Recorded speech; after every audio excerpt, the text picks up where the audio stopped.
ఓం శ్రీ సాయినాథాయ నమ. ఓం శ్రీ సాయిరాం గురవే నమ. ఓం శ్రీ సాయి భూతవాసాయ నమ. శ్రీ సాయి భక్త లీలామృతం. మహల్సాపతి సాయి సన్నిధి భాగ్యశీలి. షిరిడీ సాయిబాబాను ప్రత్యక్షంగా అత్యంత సన్నిహితంగా సేవించిన భక్తులలో మహోన్నతుడైన వాడు మహల్సాపతి. సద్గురు సన్నిధి అనే పరమభాగ్యాన్ని సంపూర్ణంగా అనుభవించిన వారిలో ఆయన ఒక విశిష్టమైన స్థానం పొందాడు. జన్మతః ఖండోబా దేవతకు అంకితమైన కుటుంబంలో జన్మించిన మహల్సాపతి కులదైవమైన ఖండోబా పట్ల అపార భక్తి ప్రపత్తులు కలిగిన అర్చకుడు, పౌరోహిత్యం నిర్వహించువాడు. తరతరాలుగా వారి కుటుంబము షిరిడీ గ్రామంలోనే నివసించింది. వారికి ఒక చిన్న మట్టి ఇల్లు, కొంత మెట్ట భూమి మాత్రమే ఉండేది. నీటి వసతి లేకపోవుట చేత ఆ భూమి ద్వారా గణనీయమైన ఆదాయం లభించేది కాదు. ఖండోబా గుడిలో లభించే దక్షిణ కూడా గుడి నిర్వహణకే సరిపోయేది. అప్పటి షిరిడీ ఒక చిన్న గ్రామం. వారమునకొకసారి మాత్రమే సంత జరిగేది. స్వర్ణకార వృత్తి ద్వారా కూడా స్వల్ప ఆదాయం మాత్రమే లభించేది.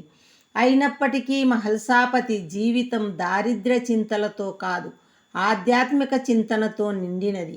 ఆచార వ్యవహారములను నిష్ఠతో పాటిస్తూ కొద్దిపాటి ఆదాయంతోనే కుటుంబాన్ని పోషించేవాడు. జనన మరణ చక్రం నుండి విముక్తి పొందాలి, మోక్షాన్ని సాధించాలి అన్న మహోన్నత లక్ష్యం అతని జీవితానికి దిశానిర్దేశకమైంది. అందుకే సాధు సత్పురుషుల సాంగత్యాన్ని అతడు ఆశ్రయించేవాడు. కాశీరాం షింపే, అప్పా జోగ్లే వంటి సద్భక్తులతో అతడు ఎక్కువగా కాలం గడిపేవాడు. షిరిడీకి వచ్చిన సాధు సత్పురుషులను గౌరవంతో ఆదరించి వారి అవసరాలను సమకూర్చి సేవ చేయటం అతని సహజ స్వభావం. ఆ సేవాభావమే అతన్ని సాయి సన్నిధికి చేర్చింది. ముస్లిం వేషధారణలో ఉన్న ఫకీరును తొలిసారిగా దర్శించినప్పుడు ఆవో సాయి అంటూ సాదరంగా ఆహ్వానించిన వాడు మహల్సాపతే. ఆ మాటలే ఒక దైవనామంగా అవతరించాయి. సాయి అనే నామం యుగ యుగాల తరబడి భక్తుల నోళ్లల్లో తారక మంత్రంగా నిలిచింది. ఈ నామకరణ భాగ్యం మహల్సాపతికి మాత్రమే లభించిన అపూర్వ వరం. మహల్సాపతికి మతమౌఢ్యము లేదు. ముస్లిముల పట్ల, వారి విశ్వాసాల పట్ల అతనికి ద్వేషం లేదు.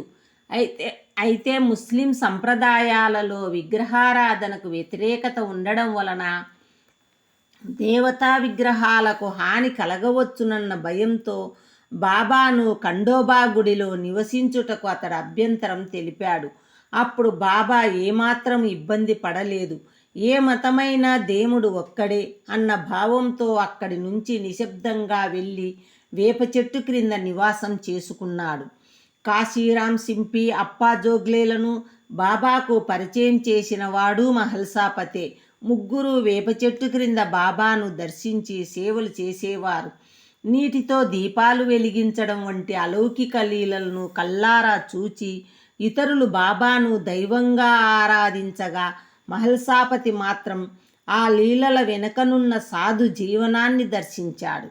బాబా యొక్క అతి నిర్మలమైన సాధు జీవితం, సత్వగుణముతో నిండిన స్వభావం, పూర్ణ వైరాగ్య ప్రవృత్తులు మహల్సాపతిని తీవ్రంగా ఆకర్షించాయి. క్రమక్రమంగా అతడు ఎక్కువ సమయం బాబా సమీపంలోనే గడపసాగాడు. కుటుంబం ఉన్నప్పటికీ స్వర్ణకార వృత్తిని పూర్తిగా వదిలి సంపూర్ణ శ్రద్ధానిష్టలతో భిక్షావృత్తిని స్వీకరించాడు. ఇంట్లో నిద్రించుట వలన ప్రాపంచిక సంబంధాలు బలపడతాయని, సంసార భారం మరింత అధికమవుతుందని భావించి బాబాతో పాటు మసీదులోనే నిద్రించేవాడు. తన వస్త్రాన్ని నేలపై పరిచి దానిపై ఒకవైపు బాబా, మరోవైపు మహల్సాపతి విశ్రమించేవారు. ఆ మసీదు ఆయనకు ఆశ్రమమైంది, గురుకులమైంది. బాబా మహల్సాపతిని కఠిన నియమాలతో ఎన్నో సాధనల్లో ప్రవేశపెట్టాడు. రాత్రిళ్ళు నిద్రకు అవకాశం ఇవ్వకుండా జాగరూకతతో విధించిన సాధనలను చేయించేవాడు. ఈ విధంగా అతని శరీరాన్ని కాదు, అహంకారాన్ని క్షీణింపజేశాడు. సాయిబాబా ప్రేమతో మహల్సాపతిని భగత్ అని పిలిచేవాడు.